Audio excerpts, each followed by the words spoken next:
ఇలాంటి ఒక video capture చేసిన విషయమే నేను మర్చిపోయాను. ఈ వీడియో 5 months బ్యాక్ క్యాప్చర్ చేశాననమాట. యాక్చువల్లీ 5 months బ్యాక్ నేను ఒక పెళ్ళికి అటెండ్ అయ్యాను. సో ఆ అటెండ్ అవుతున్న జర్నీలో తీసిన వీడియో అనమాట ఇది. సో అంటే నేను లాస్ట్ 2 yearsగా ఏదైనా ఫ్యామిలీ ఫంక్షన్స్ అది ఏదైనా ఉంటే నేనే అటెండ్ అవ్వాల్సి వస్తుంది. సో అట్లా జర్నీ చేస్తున్నప్పుడు నాకు చాలా అంటే నేను బయట వాళ్ళతో పరిచయం లేని వాళ్ళతో ఎక్కువ మాట్లాడలేను. సో ఆ జర్నీలో కూడా అదే జరిగింది. నా పక్కన ఉన్న ఆంటీ నాతో కన్వర్జేషన్ స్టార్ట్ చేయడానికి చాలా ట్రై చేస్తున్నారు. బట్ నేనేమో మాట్లాడలేను. సో ఇంకా నేను ఎటు వెళ్ళినా సరే నా స్కెచ్ బుక్ నాకు కూడా ఉంటుంది.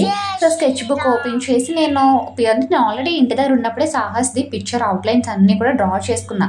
సో దానికి కంప్లీట్ లుక్ ఇవ్వాలి అనేసి నేను ఇంకా స్టార్ట్ చేసి ఆ స్కెచ్ బుక్ ఓపెన్ చేసి ఇదంతా కూడా జర్నీలో చేయడం వల్ల చాలా ప్రాబ్లం అయింది. ఎందుకంటే మా సైడ్ రోడ్స్ అన్నీ కూడా 2 వరస్ట్ ఉంటాయి. అండ్ ఫైనల్ అవుట్పుట్ ఎట్లా వచ్చింది అనేది నెక్స్ట్ వీడియోలో చూపిస్తాను.